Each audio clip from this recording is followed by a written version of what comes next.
महाराष्ट्रात आता देशी गायींची ओळख राजमाता गोमाता अशी असेल। भारतीय संस्कृती जपणाऱ्या देवाभाऊंच्या महायुती सरकारने हा मोलाचा निर्णय घेतला आहे। या संबंधीचा शासकीय अध्यादेश नुकताच जारी करण्यात आला आहे।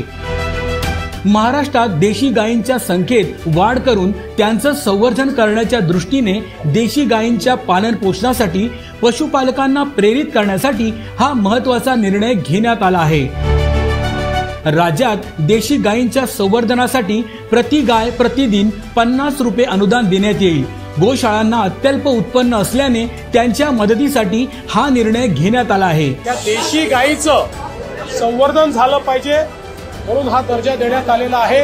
आणि एवढंच नाही तर ज्या ठिकाणी पांजरपोळ आहे, ज्या ठिकाणी व्यवस्था आहे, अशा ठिकाणी देशी गायीच्या चाऱ्याकरता मदत करण्याचा निर्णय देखील राज्य सरकारने घेतलेला आहे। या योजनेची अंमलबजावणी ऑनलाईन पद्धतीने केली जाणार आहे। यासाठी राज्यातील प्रत्येक जिल्ह्यात गोशाळा पडताळणी समिती असेल।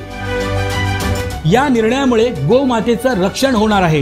गायीला गोमातेचा दर्जा देण्याची प्रलंबित मागणी महायुती सरकारनं पूर्ण केल्याने हिंदुत्ववादी संघटनांनी महायुती सरकारचे आभार मानले आहेत।